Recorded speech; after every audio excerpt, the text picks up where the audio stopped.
નમસ્કાર દોસ્તો, આપ જોઈ રહ્યા છો સાઈ ગ્રુપ મીડિયા હાઉસ સંચાલિત નવસારી લાઈવ।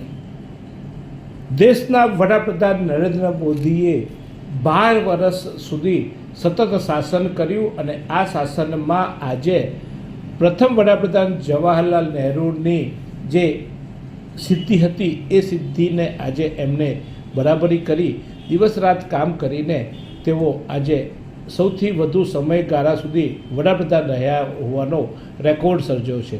ત્યારે આજે સમગ્ર દેશમાં ઉજવણી થઈ રહી છે। ત્યારે આ ઉજવણીમાં નવસારી જિલ્લો પણ બાકાત નથી રહ્યો। નવસારી જિલ્લામાં પણ આજે ઠેર ઠેર મંદિરોમાં મહાઆરતી થઈ કરવામાં આવી અને મહાઆરતી થકી વડાપ્રધાન નરેન્દ્ર મોદીનું આરોગ્ય સારું રહે અને તેઓ ક્ષેમ કુશળ સાથે ભારતનું વધુ સારું નેતૃત્વ કરે તેવી ભદ્ર ભાવના સાથે આજે ઠેર ઠેર આરતી યોજવામાં આવી। ત્યારે નવસારી શહેરમાં રામજી મંદિર ખાતે પણ આ આરતી યોજવામાં આવી હતી, જેમાં નવસારીના ધારાસભ્ય રાકેશભાઈ દેસાઈ ઉપરાંત અનેક હોદ્દેદારો ઉપસ્થિત રહ્યા હતા।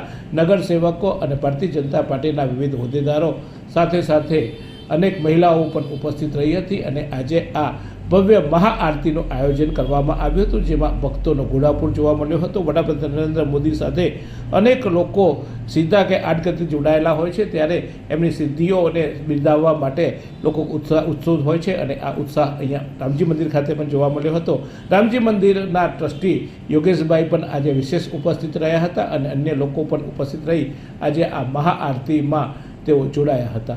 દેશની જનતાને નમન કરતા આજે વડાપ્રધાન નરેન્દ્ર મોદીએ સૌનો આભાર માન્યો હતો। ત્યારે એમના આરોગ્ય માટે ક્ષેમ કુશળતા અપસવા માટે નવસારીનું ઐતિહાસિક રામજી મંદિર જે છે, શું છે રામજી મંદિરનો મહિમા અને રામજી મંદિરમાં અહીં આરતી વખતે અહીંના પૂજારીએ શું ભદ્ર ભાવના વ્યક્ત કરી વડાપ્રધાન નરેન્દ્ર મોદી માટે એ જોઈએ।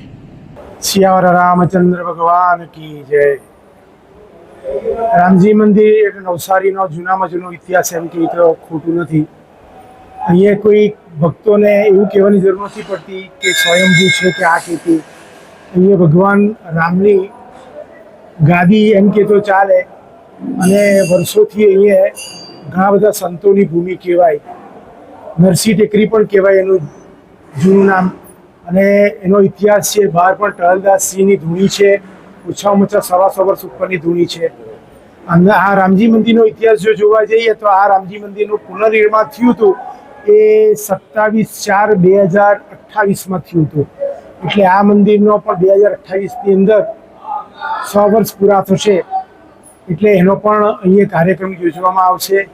સૌથી સરસ વાત એ છે કે અહીંયા ભક્તોનું ઘણીવાર ઘોડાપુર ઉમટે છે અને અહીંયા ભગવાન રામચંદ્ર ભગવાનના આશીર્વાદ દરેકને એવા મળે છે કે એક વ્યક્તિ કોઈક અહીંયા દર્શન કરવા આવ્યો હોય તો બીજી વાર અચૂક આવે છે, કારણ કે અહીંયા પવિત્ર ભૂમિ છે અને અહીંના વાઇબ્રેશન એવા છે। એટલા માટે તો આપણે અહીંયા મોદી સાહેબને પણ અહીંથી આજે આરતી કરીને ભગવાનને પ્રાર્થના કરીને સંદેશો આપશું કે એમનું આયુષ્ય સારું રહે અને એ સનાતન ધર્મને સાચવે અને એની સાથે આપણા બધાના પણ ફિલિંગ્સ જોડાયેલા રહે અને ભગવાન એના પર એવી કૃપા કરે કે આપણા દેશને હજુ પ્રગતિના પંથે લઈ જાય અને ભગવાન રામચંદ્રજીની અને હનુમાન દાદાની કૃપા એમના પર રહે અને તંદુરસ્તી એમની સારી રહે।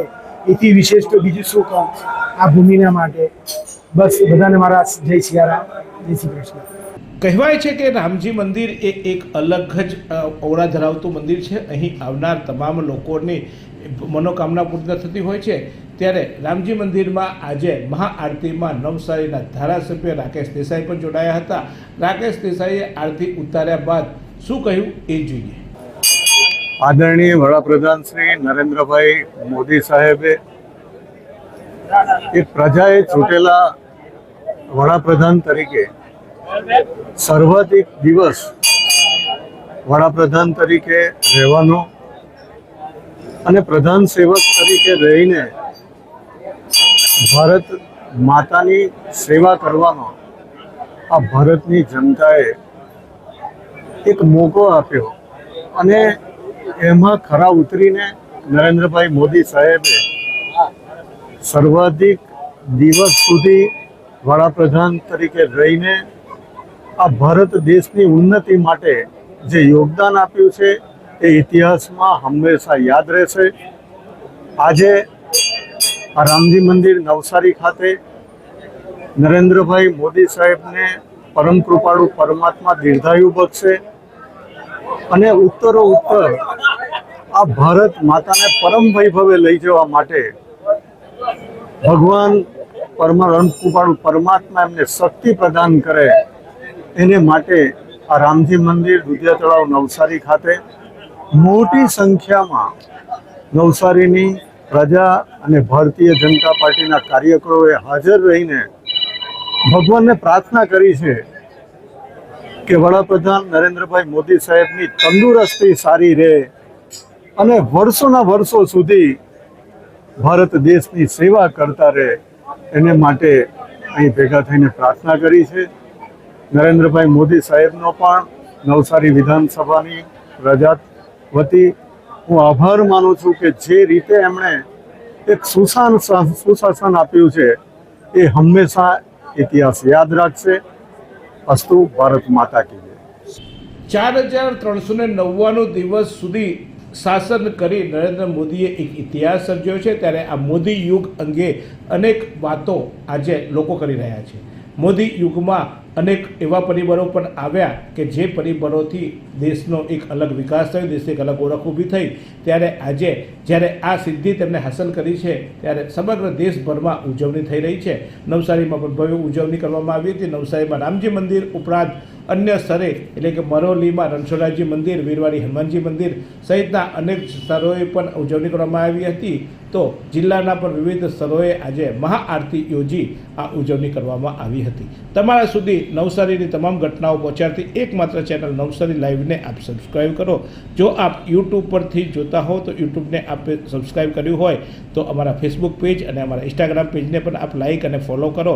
સાથે સાથે જો આપ ઇન્સ્ટાગ્રામ અથવા તો આપ ફેસબુકમાંથી જોતા હો તો ચોક્કસ અમારી યુટ્યુબને પણ આપ લાઈક કરો. અમારી બીજી ચેનલ પણ ઝટપટ ન્યૂઝ પણ છે, જેવા સમગ્ર રાજ્યભરના સમાચારો અમે તમને આપતા શરૂ કર્યા છે. તો રાજ્યભરના સમાચારો પણ હવે આંગળીની ટેટવી મેળવવા માટે અમારી ઝટપટ ન્યૂઝને પણ આપ ફોલો કરો. આ સુંદર સૃષ્ટિને નિહાળવા માટે હજારો લોકો પાસે દ્રષ્ટિ નથી અને એ ત્યારે જ શક્ય બને જ્યારે કોઈ ચક્ષુદાન કરે. તો તમારા સ્વજનો સાથે મળી એક સુનિશ્ચય લઈએ, ચક્ષુદાનને પરિવારની પરંપરા બનાવીએ. Visit Sant Punit Chakshu bank, Rotary eye institute Navsari. Call 7069006329.